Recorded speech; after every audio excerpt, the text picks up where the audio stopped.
Welcome students. In this video, we are going to see what are the various biomass resources. Biomass resources are all forms of organic materials, including plant matter, both living and in waste form, as well as animal matter and their waste products. They can be used directly as a fuel or can be converted into electricity or into heat energy. Biomass is the oldest source of energy from the sun. For thousands of years, people have burnt wood to heat their homes and cook their food. This biomass contains stored energy which is obtained from the sun. So you can see this is the carbon cycle. In this, the plants absorb energy from the sun through the process of photosynthesis. When the biomass is burnt, this stored energy is released as heat. Also, at the same time, it releases CO2 into the atmosphere. However, the plants take carbon dioxide out of the atmosphere and use it to grow their leaves, flowers, branches, and stems.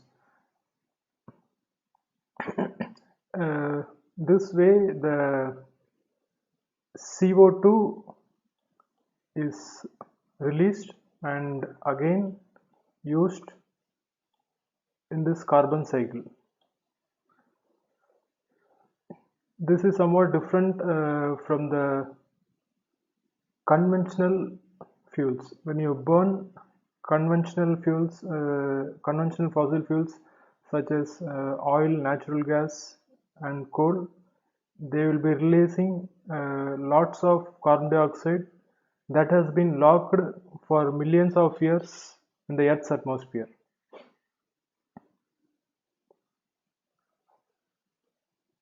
Bioenergy. Bioenergy refers to the electricity and gas that is generated from the organic matter biomass. Biomass is a very flexible energy source. It can be turned up and down quickly to meet the demand. So it is a great backup for weather-dependent renewable energy technologies such as wind and solar.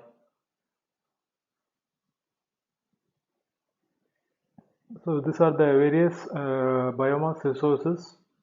The first is the dedicated energy crops, second one agricultural crop residue, third one the waste, fourth the biofuels, fifth algae, and sixth the gaseous fuel.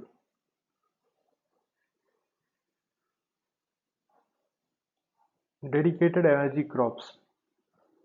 The dedicated energy crops are defined as plants and crops grown specifically as an energy source.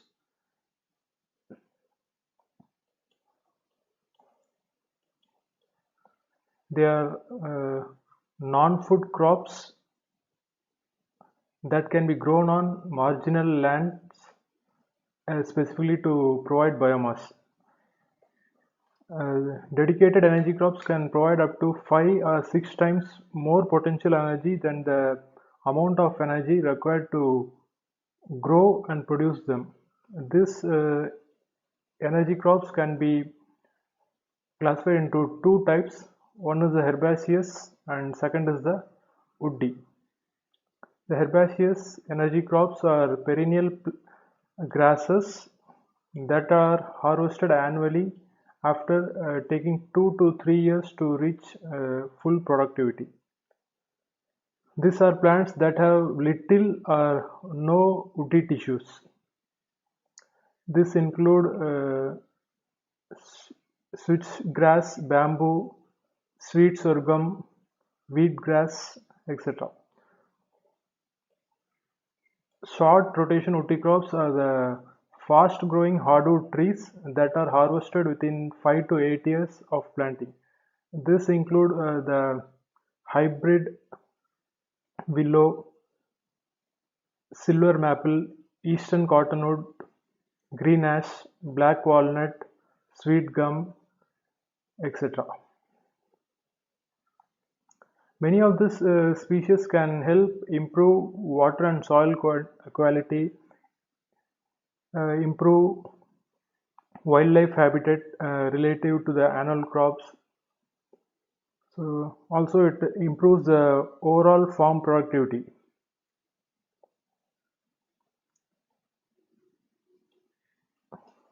Then the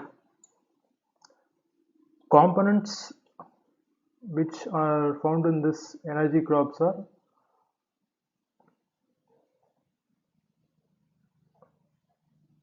sorry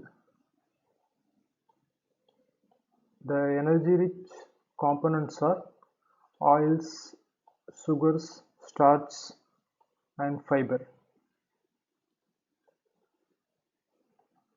Since the fuel price increase and fossil fuel supplies run low, interest is now increasing as the economics of extracting fossil fuel becomes more expensive and complex. However, the moisture content of the crop is a major factor when considering the use of biomass feedstock especially as an energy source.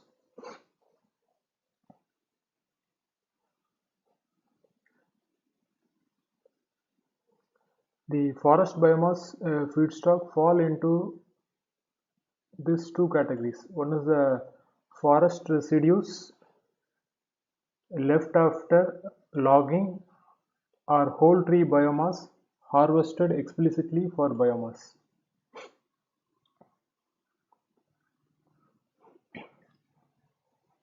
Wood. Wood in general is composed of polymers which are large organic molecules of lignin and carbohydrates that are physically and chemically bound together. So different species types have varying amounts of cellulose, hemicellulose and lignin.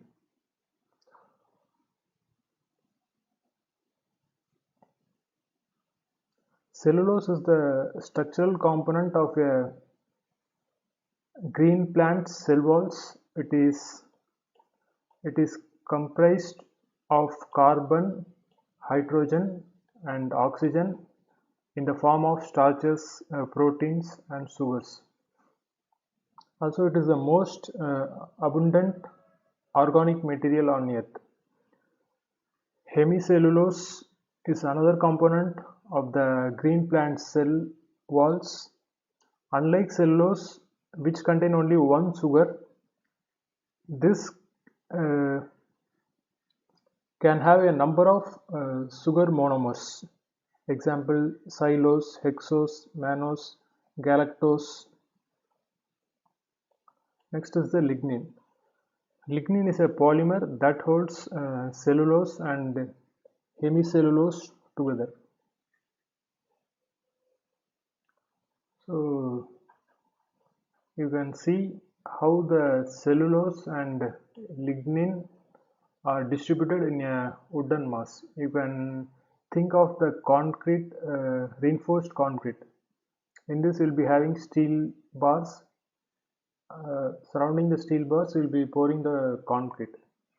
So you can assume the steel bars to be cellulose, this yellow color, and the surrounding region you can assume it as a lignin.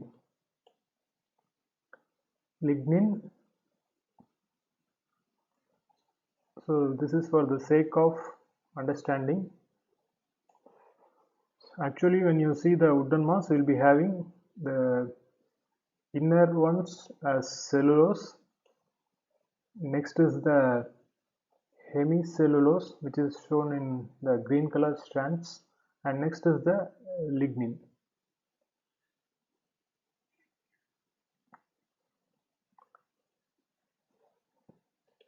Agricultural crop residues.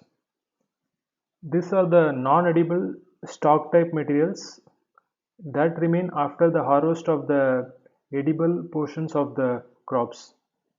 The examples include corn stover, wheat straw, oat straw, barley straw, sorghum stubble, and rice straw. The biochemical composition of the rice straw and wheat straw is characterized by a typical composition of an agricultural-based lignocellulosic residue. It contains an average of 30 to 45% cellulose, 20 to 25% hemicellulose, and 15 to 20% lignin. Also, it contains a number of minor organic compounds. There are many opportunities to leverage the agricultural resources on existing lands without interfering with the production of the food or forest products. Rice straw and wheat straw are the agricultural side products that can be collected after the harvest of the main product, paddy, rice, or wheat grain. Unlike rice husk and wheat bran, straw is generated at the field. Straw is a primary biomass residue.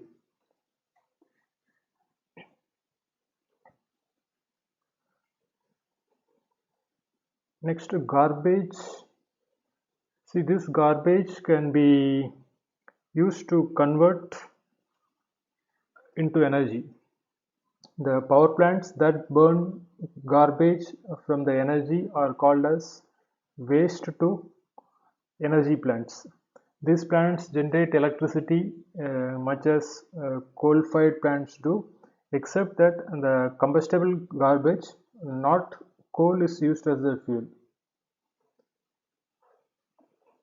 So waste material can be any municipal solid waste and industrial waste material that has been discarded because it is no longer has any apparent value to the user, or it represents a nuisance or even a potential pollutant to the local environment.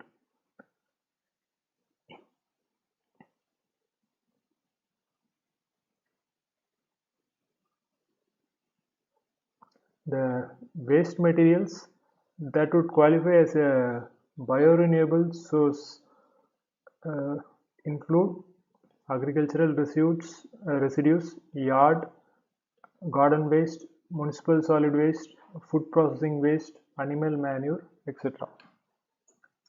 So this is a landfill. You can see how the municipal solid waste is dumped in this area. Furthermore, the generation of energy from the solid waste materials brings extra significance by reducing the volume of the unwanted waste, saving on landfill space, and providing biomass resource which would otherwise be a no value. The first category is the municipal solid wastes. Municipal solid wastes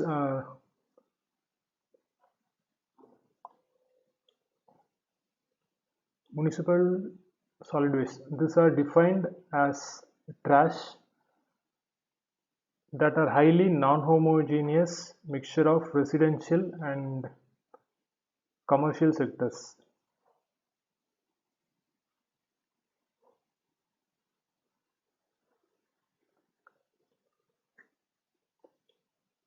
The composition of the municipal solid waste varies greatly from municipality to municipality. The municipality may use different kinds of products. So based on what the people use, you can have the solid wastes. This include yard trimmings, paperboard, plastics, rubber, leather, textiles, and food wastes. In urban India, around 62 million tons of municipal solid waste are generated each year. Of this, nearly 50%, that is 31 million tons, is dumped in the landfill sites. The municipal solid waste can be converted into energy by direct combustion or by natural anaerobic digestion in the engineered landfill.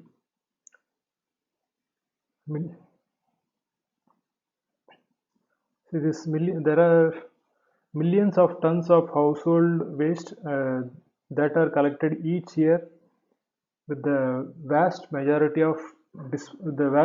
disposed mainly in the open fields.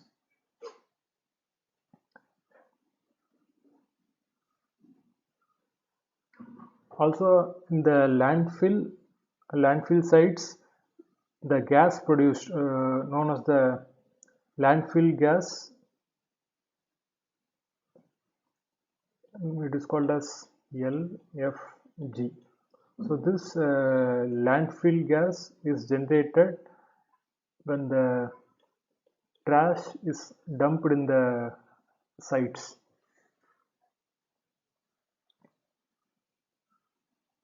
If there are proper provisions to make use of this landfill gas, then it can be used as a fuel for internal combustion engines or gas turbine.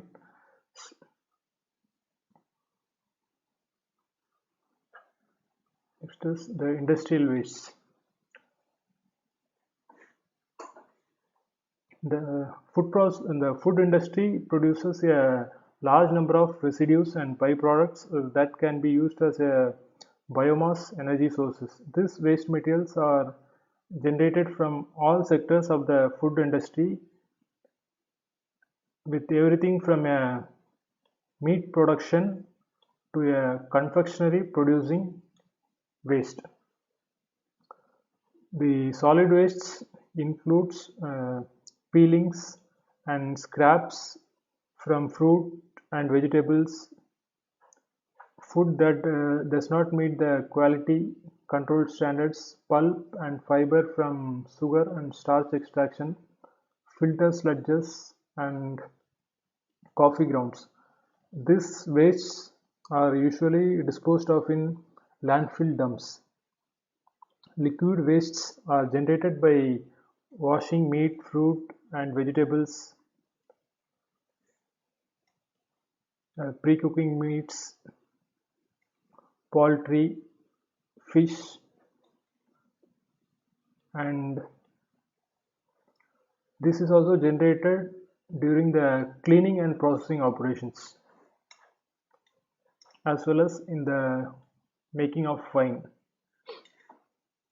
This liquid type of waste can be called as a sewage. These wastewaters contain starch, sugars, and other dissolved or solid organic matter. The potential exists for this industrial waste to be anaerobically digested to produce biogas or to produce ethanol.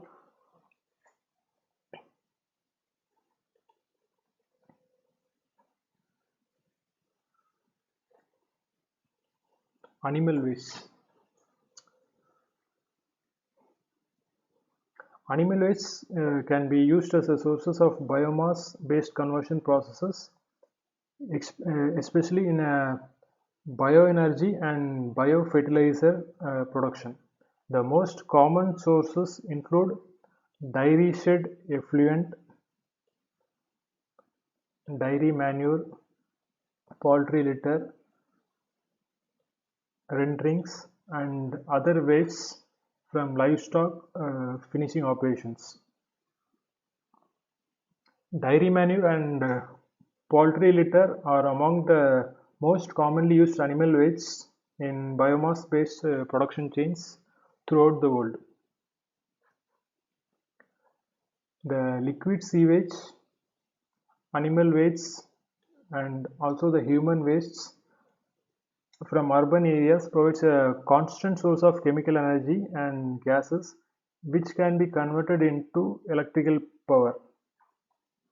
The treatment of this animal waste produces combustible methane and biogas, which can be used for heating and also for transportation.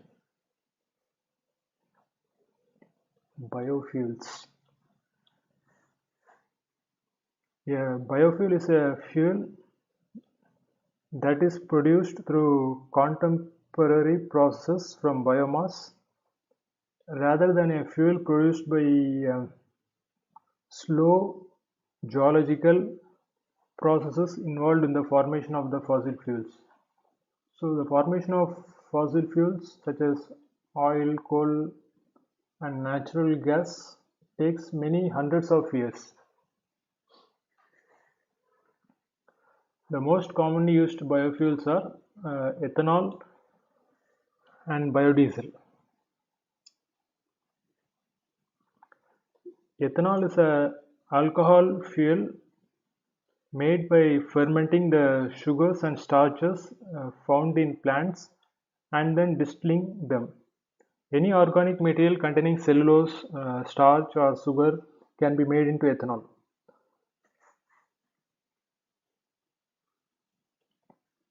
Ethanol for the industrial purposes is generally made through chemical processes, whereas the ethanol for fuel is often made biologically or with a two-step process of hydration and fermentation. In general, to make fuel ethanol from the biological feedstocks, certain yeasts break down sugar in the absence of oxygen, producing ethanol and carbon dioxide. But with the woody biomass, the process is somewhat more complex and complicated.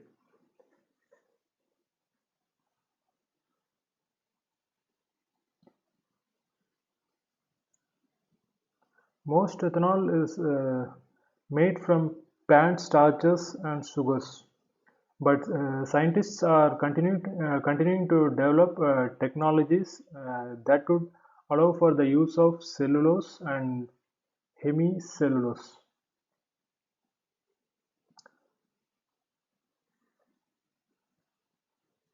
The cellulosic ethanol, which is the ethanol created from the feedstocks containing cellulose, is not only created from a sustainable renewable resource, but it also burns cleaner than both gasoline and diesel. Environmentally speaking, ethanol has a both low carbon and sulfur emissions as well very little particulates.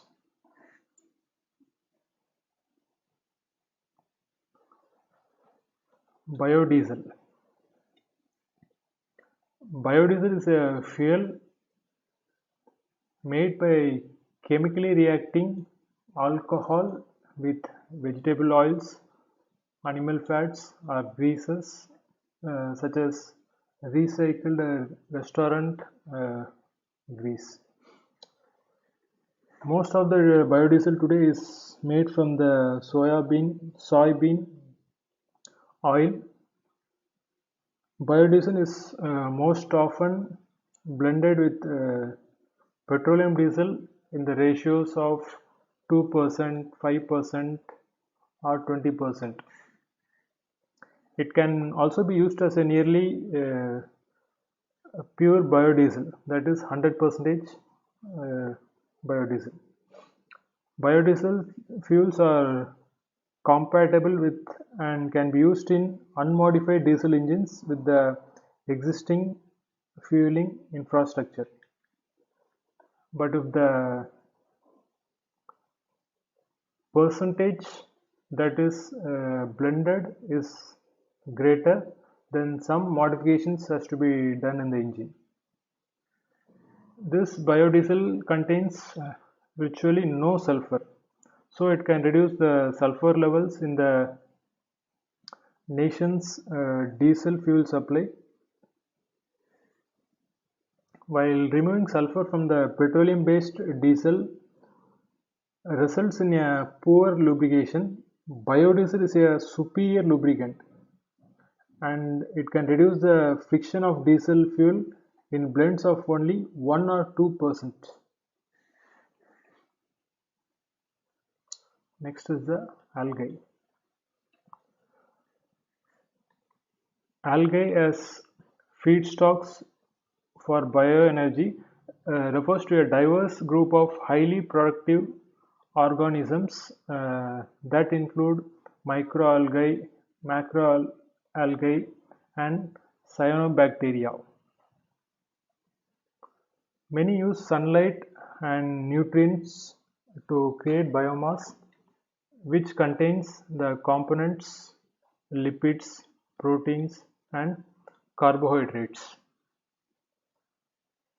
So this can be converted and upgraded to a variety of biofuels and products.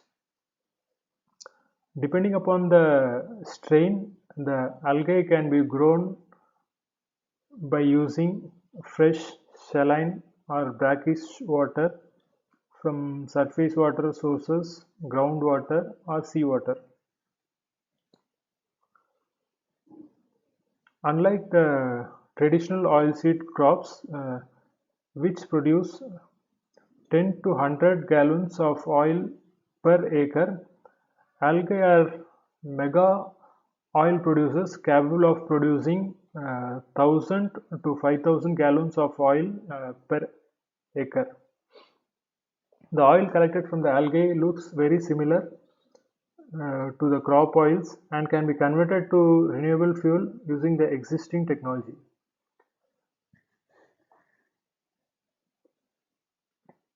But there are some few disadvantages because of the algae's small size and tendency to plug filters. Harvesting it from the water is somewhat challenging. Once harvested, this algae undergo energy-intensive drying and oil extraction processes.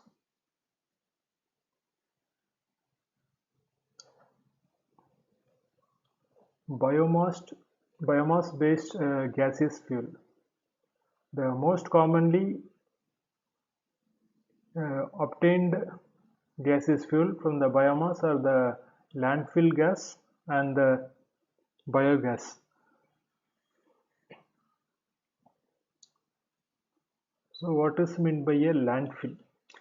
A landfill site, also known as a tip, dump, a rubbish dump, a garbage dump, or dumping ground, is a site for the disposal of waste materials.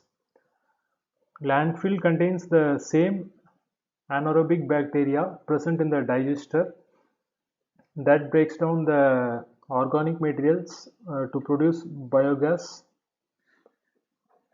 in this case landfill gas. Instead of allowing the landfill gas to escape into the atmosphere, it can be collected and used as energy. Landfill gas is a complex mix of different gases created by the action of microorganisms within a landfill. The landfill gas is approximately 40 to 60% methane, with the remainder being mostly carbon dioxide. Trace amounts of other volatile organic compounds are also present. This trace gases include a large array of species, mainly simple hydrocarbons.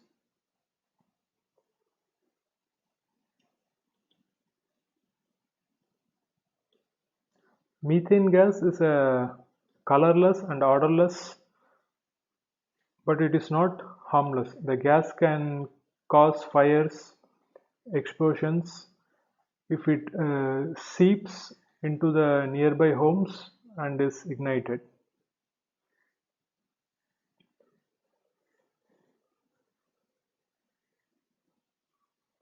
This landfills This landfills can collect the methane gas, purify it, and use it to produce fuel.